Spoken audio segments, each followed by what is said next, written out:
dominant performance on both sides of the ball. Maybe played with their foods a little bit early in this one, but did they surge home? Lamar Jackson postgame with Amanda Balionis. Lamar, it was a tale of two halves for you guys for this offense. 67 yards passing in the first half, 158 and 3 TDs in the second. What were the adjustments made? Man, just playing Raven football, just finishing the game. We knew it was going to be this type of game. We face them twice a year. We've been doing it for a while. Pretty much the same guys from last year. We just had to do what we had to do. Talk about your defense. They came in mad this week after that loss. I know the message was to play hard all 4 quarters. What did you see out of them today?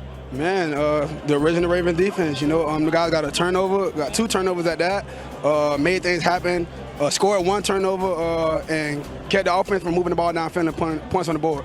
That Roquan Smith touchdown hasn't happened since 2020, week 9. That's pretty impressive. John Harbaugh says that you're now Lamar 3.0.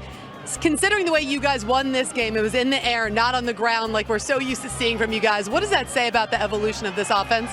Man, there's always room for improvement. Like you said, we started off with 67 points first half.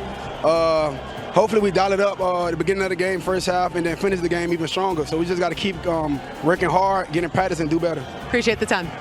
Yep. All right, we knew they were going to come out hungry after.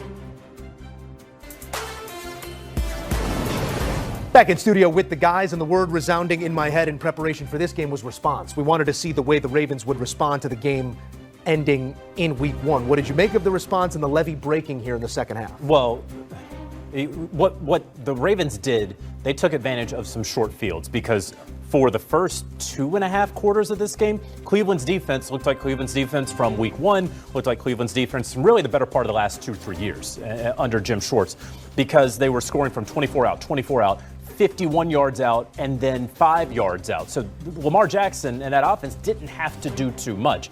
And then they started to pour it on. But the one guy that I would highlight is DeAndre Hopkins, who I think when he signed with the Baltimore Ravens, it was like, all right, well, you got the corpse of DeAndre Hopkins going to Baltimore, and hopefully he can maybe stay healthy once they play January football. This is a guy who is making plays so far through the first 2 weeks, important plays for this Baltimore Ravens team. So should have won week 1, nice bounce back here, leaving no doubt against the foe. Targeted twice, 2 receptions, and a touchdown. It hasn't been volume to D-Hop, but when his number is called, he has showed up through these first 2 games. Mac, the Ravens responded the way we expect them to against this Cleveland team, but sometimes when they play Cleveland, they're caught in a stalemate for longer than this. No question. I mean, that's AFC North football. It's something about the Cleveland Browns, regardless of what their overall record may be.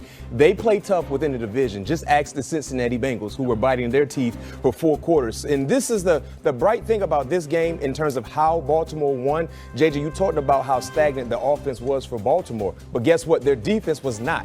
They were balling, and they needed to have a get-right moment. This was a get-right moment playing against the Cleveland Browns and Joe Flacco because of what did not happen last week, and they played outstanding football. They forced turnovers. Heck, they even scored a touchdown, something they haven't done since 2020. So when you look at their defense with all the high-level players they have on all 3 levels, this is what we expect to see from the Baltimore Ravens, not the letdown that we saw in the second half last week against the Buffalo Bills. And with the Baltimore Ravens, the Browns, you don't want to give this team bulletin board material. And that's what they gave them today, saying Derrick Henry was an easy tackle, saying nothing that the Baltimore secondary was going to do, Jared Judy I'm speaking of, was going to do to hurt them as a receiver core. We needed to see this game for the Baltimore Ravens. They started out a little slow in the first half because we all know what the Browns defense presents to the Baltimore Ravens. They know each other very well, but in the second quarter, they put it on them. And the quiet thing about it is Derrick Henry didn't even have a big day. 11 yards, 11 rushes, 23 yards, and they still found a way to put up 41 points. 41-17. It was Myles Garrett at that bulletin board to begin the week saying, we feel disrespected as 2 touchdown dogs against the Baltimore Ravens. MetLife, we're pleased to take you back out to the site where the lead analyst of the NFL on CBS, Tony Romo, joins us now. Tony, the result here may be representative of the different echelons these 2 teams currently occupy. What did you make of specifically Buffalo's performance today? Well, I thought they systematically came out and did what they really wanted to, which was to impose their will, and they just made the game simple. And they didn't ask Josh Allen to be a hero. Some games you need him, but this is the sign of a really good football team, where they could just go right downhill and say, we're just a little bit better than you guys are right now, and really a lot better today. And I thought for the concern, the emotional letdown from the Bills side after that big win, it actually looked the other way, where the Jets almost had that little emotional letdown. Some of the groupthink throughout the week, maybe the nitpick, the thread you're going to pull at if you're going to pull at one in Buffalo is it says Josh in bold at the top of that call sheet maybe a little too often. The fact that the personnel group goes out there and performs the way they did. What do you make of this too deep as you have it in front of you here for the Buffalo Bills this season? I just think they got depth, and I think they did a great job in the offseason of getting their team to handle, because some of the injuries that have affected them in the past, where I think I was impressed, even though they gave up a ton of yards to the Ravens, they had the ability to stay with, some of the receivers. They got more speed. The depth up front is going to serve them really well. If Joey Bosa stays healthy, this is going to be a very tough team to beat come playoff time. Maybe a olive branch to the team in green if we can find one. I'm not sure if that's the direction we take it, but week one we saw a Justin Fields ceiling that maybe we hoped for, and here in week two obviously ends in injury, but we maybe saw the floor. How do you explain the relationship between that ceiling and floor right now for the quarterback?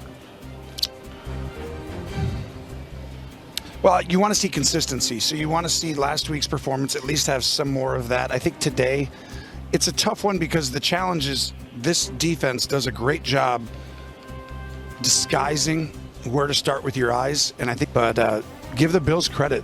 They literally had a great plan. Some of the corner blitzes on early downs put them behind the chains where they became one-dimensional. And that's not the recipe for success for them. But you just got to see it a little bit more tighter. You missed too many throws that were open today. Wasn't the most exciting game in the world, but Tony, you told me a couple weeks ago as we sat down, you found the joy in it all, and joy here in a moment for Jim Nantz, 40 years in the booth. You give him our best as well. You got it, buddy. It was great. He's the best. Tony Romo, Jim Nantz, and Tracy Wolfson, the A-team, taking us through another one here, and it's a dominant Buffalo Bills performance in this one. James Cook, not necessarily getting to those Josh Jacobs numbers just yet, but consecutive games with a rushing touchdown. Cook, now 6 and counting. Comprehensive effort here on the road from the Bills, who improved to 2-0. Pittsburgh Steelers, their ability to be clutch, be extremely smart, no mental lapse, special team success. We did not see that today. The young rookie Caleb Johnson, with these new rules that we're all trying to figure out as we go, kickoff rules. When the ball is in play, you touch the football, it's a live football. Unfortunately, he was not aware of that. That led to the game-sealing touchdown for the Seattle Seahawks that paved the way for them to have a huge, much-needed win. Pat, losses are losses. We've talked about this while we watched games, but you said as we came on here, this is a bad loss for the Pittsburgh Steelers. Is that relative to expectation, relative to execution? What do you make of this performance? I think it's a little bit of both, execution and expectation, because when you look at it, the Pittsburgh Steelers, I still have concerns about their defense. They had the Seattle Seahawks scored 23 unanswered points in the second half. That is not a Pittsburgh staple for an organization. They love to lean on their defense, and when it comes to the fourth quarter, they want to be able to close these games out. And another thing about the offense, they're picking up Aaron Rodgers too much off the ground. They're picking him up too much off the ground, and Jaylen Warren cannot be your lead receiver with 4 catches, 86 yards. They have to find a way to get DK Metcalf involved, Calvin Austin, and protect Aaron Rodgers much better than they have been the first 2 weeks. And Roman Wilson. Yeah. Remember, he was a high drafted player a year ago. He missed the entire season, but remember, they were saying great things about Roman Wilson coming out of camp.